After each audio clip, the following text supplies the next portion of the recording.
शहादत देना समझदारी कहीं से भी नहीं है।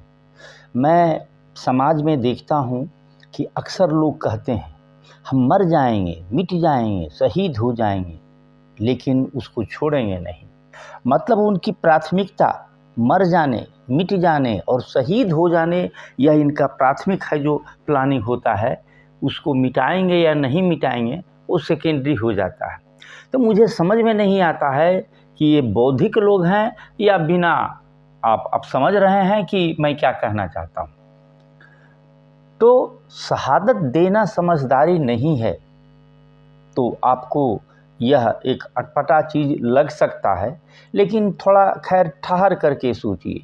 ठीक है, शहादत एक बहुत सम्मानजनक अवधारणा है, एक बहुत सम्मानजनक घटना है। घटना का होना और घटना घटित होने के लिए प्लान करना दोनों दो चीज़ है। कोई आदमी यदि गलती से शहीद हो जाता है, मर जाता है, एक अलग बात होता है, और एक मरने के लिए प्लानिंग बना लेना एक दूसरी बात होता है। प्राथमिकता का उद्देश्य दोनों में अलग अलग होता है।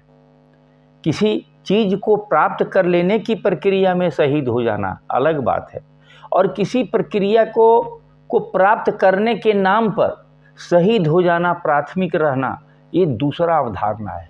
आखिर इसमें किसी के जीवन का अंत हो जाता है, इसीलिए इसको सम्मानजनक तो मान ही लिया जाता है।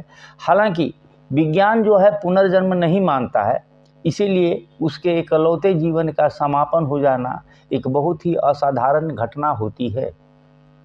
ऐसी अवस्था में किसी की शहादत बहुत ही सम्मानीय अवस्था होनी ही चाहिए।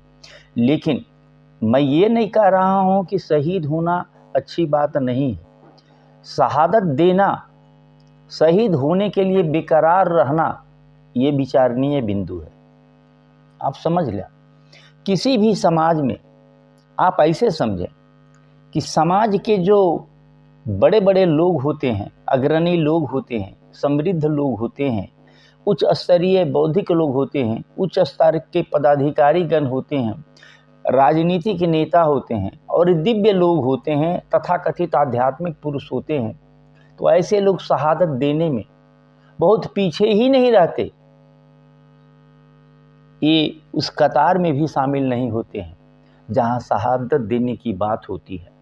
वो बात बड़ी बड़ी भले कर दे, भले वो शहादत के पक्ष में बहुत बड़ी बड़ी बात कर दे, लेकिन आप ध्यान जब दीजिएगा तो उनके बच्चे कहीं बाहर में सुरक्षित जगह में वो पढ़ रहे होते हैं, काम कर रहे होते हैं, और शहादत देने की कतार में, यदि इतना शानदार चीज़ है शहादत देना, तो इन बड़े लोगों को स्वयं ही नहीं, इनके परिवार वाले लोगों को भी शहादत देने की कतार में आगे आ जाना चाहिए। मैं यहाँ एक दूसरी बात कह रहा हूँ, ज़रा ध्यान दे करके आप समझेंगे। तो किसी भी समाज और संस्कृति में शहादत दे देना या शहादत का हो जाना बहुत ही सम्मानीय स्थिति होती है। उस समाज की, उस संस्कृति के कुछ लोगों की प्रवृत्ति और प्रकृति इसके विपरीत होती है। मतलब वो बात कही जाती है, मानी जाती है, लेकिन उसके कतार में जो मैं पहले भी कहा कि ये लोग नहीं हैं। तो सवाल मुझे बहुत परेशान करता है, शायद आपको भी परेशान कर दे। मेरा उद्देश्य किसी को परेशान करना नहीं है, मेरा उद्देश्य समझना है आपको कि सम्मानजनक इतना होते हुए उस कतार में हमारे महान कहे जाने वाले लोग सपरिवार क्यों नहीं शहादत की कतार में शामिल होते हैं। यह आपको ठहर करके समझना चाहिए, बहुत उतावला नहीं होना चाहिए। एक फिल्म का प्रसंग मैं सुनाता हूँ। शायद चीन और जापान के युद्ध हो रहा था। फिल्मकार ने उसमें दर्शाया है कि लोगों में राष्ट्रीयता की भावना का उभार था। युद्ध में दो जुड़वा भाई शामिल थे। दोनों भाई थे, जुड़वा भाई थे, बहुत ज़्यादा लगाव था। उसमें से एक जो है युद्ध के मोर्चे पर शहीद हो गया। अब दूसरे भाई को जब यह पता चला तो वह उससे बदला लेने के लिए बेचैन, आक्रोशित हो गया। बदला लेने के लिए उग्र हो जाना और आक्रोशित हो जाना ठीक बात है, लेकिन उसका जो अभिव्यक्ति जो था वो जोश के उच्चतम आधार पर था, जो जोश के उच्चतम उभार पर था, लेकिन जोश तो था लेकिन होश अपना खो दिया था और वह आक्रोश और उग्रता को संभाल नहीं पा रहा था। वह बोला कि मैं मर जाऊंगा, ये मुझे मंजूर है, लेकिन मैं उसको छोड़ूंगा नहीं। अब कमांडर जो सुन रहा था उसने उसको एक करारा तमाचा लगाया। वह घबरा करके बैठ गया कि क्या शहादत देना कमांडर को अच्छा नहीं लगा। वह सोचने लगा कि उसे भी शहादत मिलती और इस प्रक्रिया में वो अपने भाई का बदला लेने का प्रयास करता, भले ही बदला नहीं ले पाता। कि कमांडर ने उसे क्यों मारा। कमांडर ने उसको समझाया कि हमारा पर्पस ये नहीं है, हम लोग यहाँ तुम्हारी शहादत देने के लिए नहीं जुटे हैं, हम लोग यहाँ है जो युद्ध को जीतने के लिए है जो आए हैं, राष्ट्र के भला करने के लिए आए हैं। तुमको शहादत देना ये टारगेट में नहीं है हमारा। इस राष्ट्र ने, इस समाज ने तुम में बहुत संसाधन, ऊर्जा और वैचारिकी का इन्वेस्टमेंट किया है, निवेश किया है, ताकि तुम एक कारगर युद्ध के विजेता प्रणेता बन सको। यह पशुओं की प्रवृत्ति होती है कि वह रिफ्लेक्स एक्शन से काम करता है। वो कोई भी जो आंखों से कोई क्रिया देखता है तो तुरंत प्रतिक्रिया देने के लिए बेचैन हो जाता है। वो तनिक भी समय नहीं देता है कि कोई मानसिक प्रक्रिया भी चीज़ होती है। पशुओं में मानसिक प्रक्रिया नहीं होती है, वो तुरंत रिएक्शन करता है और उसी को रिफ्लेक्स एक्शन कहते हैं। लेकिन जिनके पास अधिक दिमाग है, तो काहे के लिए दिमाग है, प्रकृति ने इसे दिमाग काहे के लिए दिया है, यदि वह उसका उपयोग ही नहीं करता है। उपयोग ये लोग नहीं करते हैं जिनका स्तर और क्षमता नहीं होता है, और बहुत से तो लोग जो हैं जिनका उपयोग करने का क्षमता और स्तर भी है, लेकिन वो तो बेचैन रहते हैं ये सतही छाप, रोड छाप जो है वो नाम कमाने के लिए, अखबारों में सिर्फ नाम आने के लिए। शायद उनका कमांडर उसे शहादत देने और शहादत पाने में अंतर समझा रहा था। मुझे यह अंतर समझ में नहीं आया। लेकिन अब एक भारत के प्रसिद्ध लेखक मुंशी प्रेमचंद, आप सभी कोई जानते हैं कि मुंशी प्रेमचंद ने बहुत कुछ लिखा। उसने कहा, अन्याय को मिटाओ लेकिन अपने आप को मिटाकर नहीं। इतना असाधारण वाक्य किसी असाधारण लेखक ने क्यों लिखा? क्या वे चाहते थे कि कोई शहादत नहीं दे, या कोई और गूढ़ बात कह रहे थे जिसे समझने की जरूरत है? कमांडर भी कुछ ऐसा ही कह रहा था। शायद ये लोग विचारों की अदम्य शक्ति को रेखांकित करना चाहते थे। शायद ये लोग शारीरिक शक्ति की सीमाओं को समझते थे। ये वैचारिक शक्ति या मानसिक शक्ति के संवर्धन और सामर्थ्य को समझाना चाहते थे। शारीरिक शक्ति तो सभी को दिखती है, लेकिन जो वैचारिक शक्ति होती है, मानसिक शक्ति होती है, उसे देखने के लिए भी दिमाग चाहिए होता है, और बहुत को तो दिखता भी नहीं है। गूढ़ और गहरा विचार ही है राजनीति का सार होता है। इसेंस ऑफ जो पॉलिटिक्स होता है वो गूढ़ और गहरा विचार ही होता है, और इसी इसेंस को बौद्धिक भाषा में दर्शन, फिलॉसफी कहते हैं। आप देखें, विक्टर ह्यूगो एक दार्शनिक थे। उन्होंने कहा कि जब उपयुक्त समय आता है तब विचारों की शक्ति तत्कालीन विश्व की सभी सेनाओं की संयुक्त शक्ति से भी ज़्यादा भारी होता है। लेकिन किसी भी विचार का शायद कभी भी कोई उपयुक्त समय नहीं आता है, या आता भी है, ऐसा मुझे नहीं लगता है। लेकिन जब विचारों को उस समय और परिस्थिति के अनुसार गहन विमर्श करके, गहराई से चिंतन करके उपयुक्त बना लिया जाता है, तो वह उपयुक्त विचार, मतलब मैंने विक्टर ह्यूगो के जो कोटेशन जो मुझे देखने को मिला विचारों की शक्ति, तो मुझे यहाँ यह संशोधन करना पड़ा कि उपयुक्त विचारों की शक्ति, मतलब विचारों को जब उपयुक्त बना दिया जाएगा तो दुनिया की समस्त सेनाओं को भी हरा देगा। बात यह हो या नहीं हो, विचारों की अदम्य शक्ति होती है, अदम्य शक्ति होती है, तो शारीरिक शहादत देने के पीछे कौन कौन लोग भाग रहे हैं, आप विचार कीजिए। हम भारत में रहते हैं, भारत में एक बहुत बड़ा कथानक है महाभारत, आप भी जानते हैं। मैं इसके ऐतिहासिकता पर बात नहीं कर रहा हूँ, मैं इसके जो लेखक हैं, जो इसका संपादन किए हैं समय के साथ, वो क्या मैसेज देना चाहते हैं। मैसेज तो बहुत सा है, समाज में नैतिक व्यवस्था, समाज में बहुत सा मैसेज देना, और महाभारत में गीता भी एक प्रमुख जीवन दर्शन है। मैं इसके गलत सही पर नहीं जा रहा हूँ, इस बात पर आप सावधान रहेंगे। मैं ये कहना चाह रहा हूँ कि महाभारत पूरे भारत के सभी राष्ट्रों का एक महायुद्ध था, जिसमें पांडवों की सेना एक तरफ थी और कौरवों के साथ पूरा भारत की सेना थी। इतना ही नहीं, कृष्ण जो अपने समय के सबसे बड़े दार्शनिक थे, उनकी भी सेना कौरवों के साथ थी।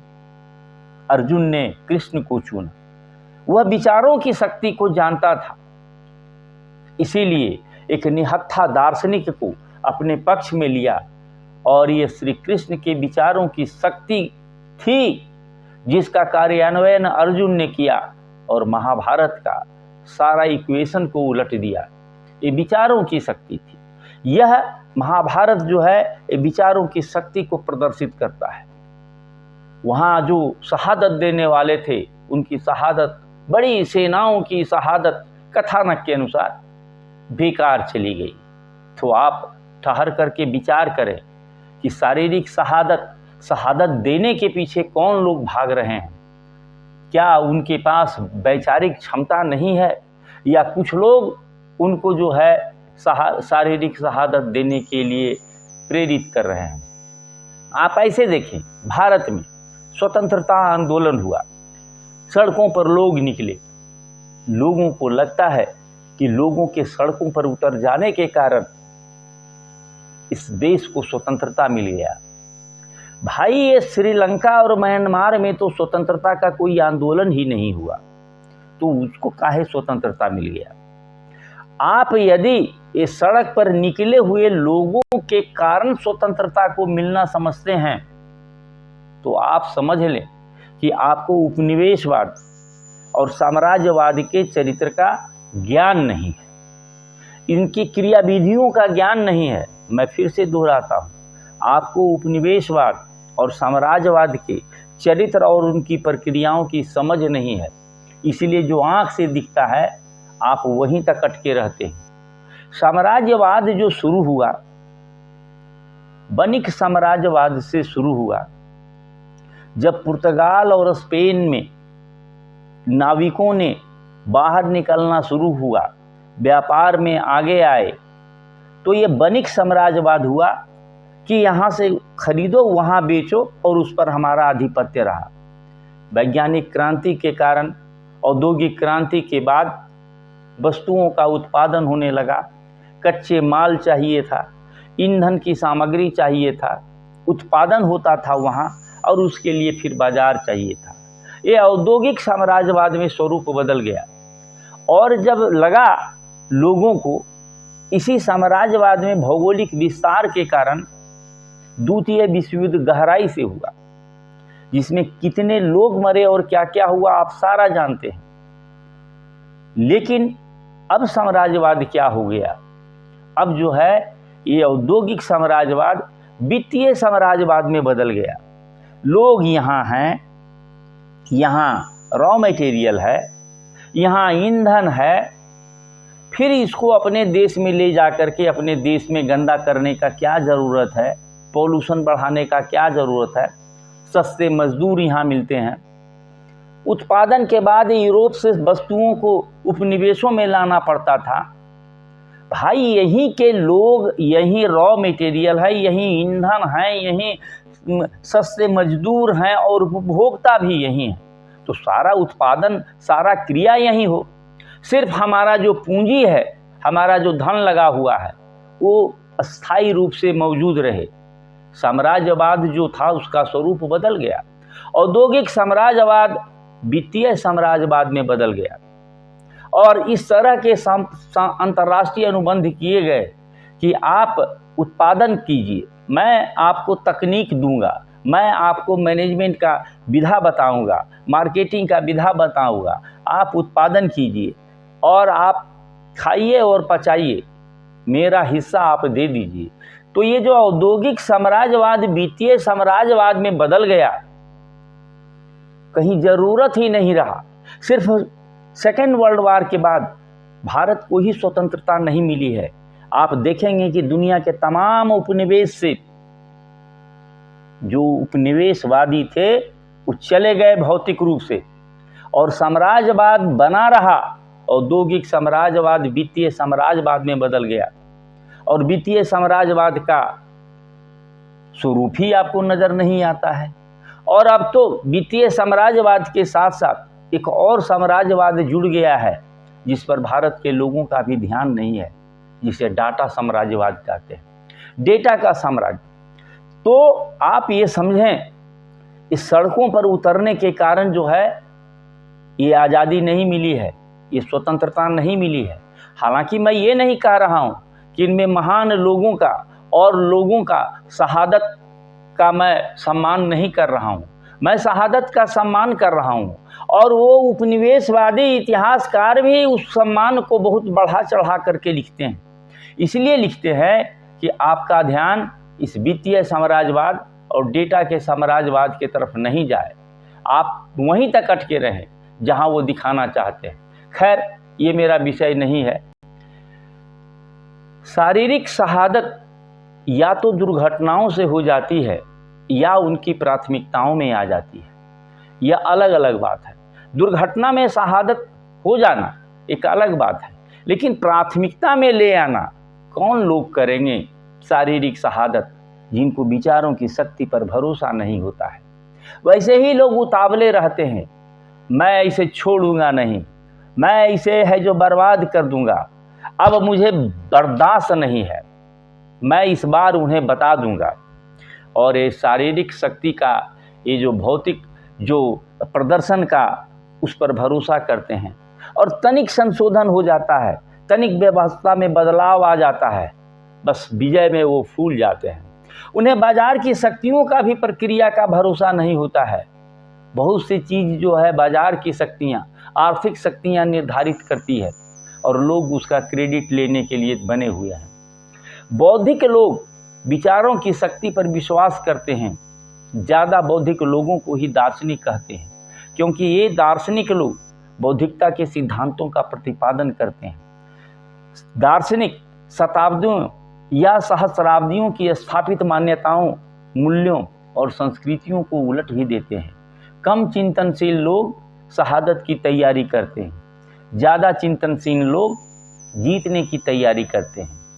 आपने भी देखा होगा कि सामान्य किस्म के लोग शहादतों पर, आंकड़ों पर ज़्यादा बौद्धिकता प्रदर्शित करते हैं। दुनिया भर में घूम करके आंकड़ों पर बात करेंगे, इतना एट्रोसिटीज हुआ है, इतना अत्याचार हुआ है।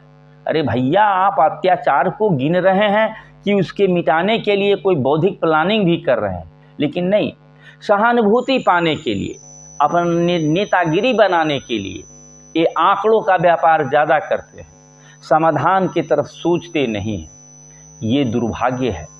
भारत का एक और दुर्भाग्य है कि ये 50 साल, 100 साल या सैकड़ों साल पुरानी बासी हो गई बातों पर अटके हुए हैं, जबकि तत्क्षण दुनिया बदल रहा है।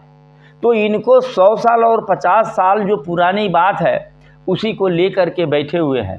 नतीजा और एडवर्स होता है और विकराल होता है। इन्हें समझ में नहीं आता है कि कहाँ है जो समाधान है। इनको समझ में आता है कि सारे लोग मेरे झंडे के नीचे आ जाएं और सारे लोग अपना जायदाद बेच करके हमको संसाधन युक्त बना दें, हम क्रांति कर देंगे। और इसी विचार में जो है पीढ़ियां गुजर रही है। जिनको ज़रूरत नहीं है वो इस बात को क्यों रेखांकित करें कि बौद्धिकता की शक्ति, अर्जुन की शक्ति कृष्ण से बहुत बढ़ गई थी और पूरे सेना को उसने पराजित कर दिया। उतने हाथी, रथ, अस्त्रधारी, शस्त्रधारी जो भी थे, सारे परास्त हो गए बौद्धिकता के रणनीति में। अंत में बात जब भारत की होगी तो बात शिवाजी के बिना अधूरी रहेगी। भारत में आप जानते हैं कि प्राचीन भारत में तो प्राचीन भारत था, लेकिन जब मध्य युग की शुरुआत हुई तो छोटे छोटे स्थानीय जो लोग थे वो तो शासक बने, कहीं कहीं बड़े भी शासक बने रहे जो मध्य भारत के, केंद्रीय भारत के से किनारे पर थे। लेकिन आक्रमणकारी ही यहाँ सबसे बड़े सामंत बनते रहे और उन सामंतों के पतन के बाद फिर ब्रिटिश सामंतवादी, आप सामंतवादी नहीं कहें, ब्रिटिश साम्राज्यवादी आ गए। तो इसके काल में एक स्थानीय लोगों की सरकार के लिए महान शिवाजी ने प्रयास किया था, एक राष्ट्रीयता की भावना का उभार किया था। इसीलिए शिवाजी की चर्चा जरूरी हो जाती है।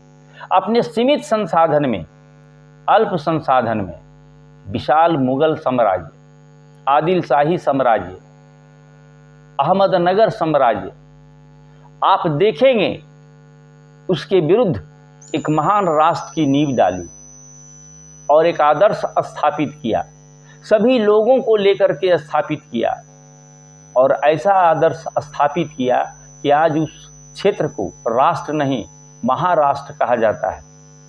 राष्ट्र की अवधारणा एक्चुअली हम लोग जो हैं, देश मतलब कंट्री, स्टेट राज्य या प्रोविंस से कंफ्यूज कर जाते हैं। राष्ट्र एक भावना होता है, देश तो एक राजनीतिक सीमाओं से बंधा होता है, लेकिन राष्ट्र जो है लोगों का एक विशेष के प्रति एक जुड़ाव होता है। विशेष जो है एक झंडा हो सकता है, एक विचार हो सकता है, एक भावना हो सकता है, उससे जुड़ा हुआ होता है। तो राष्ट्र जो है एक भावना होता है। हालांकि राष्ट्र का जब आप अवधारणा कंसेप्ट देखेंगे तो सबसे बढ़िया कंसेप्ट जोसेफ स्टालिन का है, जो 1913 में मार्क्सवाद और उनकी राष्ट्रीय समस्याओं में परिभाषित किए थे कि राष्ट्र कुछ नहीं होता है, राष्ट्र जो है एक साथ रहने का, ऐतिहासिक रूप में एक साथ रहने का, वननेस का भावना है, एकापन का भावना है। और इसीलिए भारतीय संविधान के प्रियम्बल में, उद्देशिका में राष्ट्र की एकता और अखंडता की बात की गई है। किसी देश, राज्य या प्रांत की एकता अखंडता की बात नहीं की गई है। तो आप समझ रहे हैं बात शहादत की चल रही है। महान शिवाजी भी युद्धों में क्या करते थे, सामने से भिड़ने में बचते रहे। उनका टारगेट हमेशा जीत लेने का था, साम्राज्य को बढ़ा लेने का था, साम्राज्य को मजबूत करने का था और साम्राज्य को समृद्ध करने का था। इसीलिए आप उनके इतिहास को जब देखेंगे तो वे बहुत से ऐसे समझौते किए, ऐसे जगह में विथड्रॉ कर गए, ऐसे जगह में पीछे हट गए, बहुत जगह ऐसे जगह में झुक गए जिससे सामान्य आदमी को बड़ा अटपटा लग सकता है। वो आक्रमण करने के लिए चुपके से आते थे और आक्रमण के बाद फिर घनघोर जंगलों और पहाड़ों में विलीन भी हो जाते थे। आप इन्हें कुछ भी कह सकते हैं, लेकिन उनका टारगेट जीतना था और वो जीतते रहे और वो कर दिखाए जो पूरे मध्यकाल में और आधुनिक काल में किसी ने नहीं किया। तो शिवाजी शहादत देने में विश्वास नहीं रखते थे, जीत लेने में विश्वास रखते थे, जीत लेने का दर्शन पर विश्वास करते थे। तो आप भी यदि बौद्धिक हैं तो शहादत देने पर विचार कीजिएगा और जीत लेने के लिए बौद्धिकता की ज़रूरत होती है। हाँ, यह अलग बात है कि बौद्धिक श्रम जो है शारीरिक श्रम से अधिक होता है। आप पशुओं में देखेंगे शारीरिक श्रम बहुत करता है, बौद्धिक श्रम उसको करना नहीं आता है। और भारत में तो तथाकथित जो बौद्धिक लोग हैं वो अपने को शारीरिक श्रम तक ही सीमित किए हुए हैं। बौद्धिकता का भी कोई श्रम होता है, इसका शायद उन्हें आभास नहीं है। तो सुनने के लिए धन्यवाद, लेकिन चैनल को ज़रूर शेयर, लाइक और सब्सक्राइब कीजिए। धन्यवाद।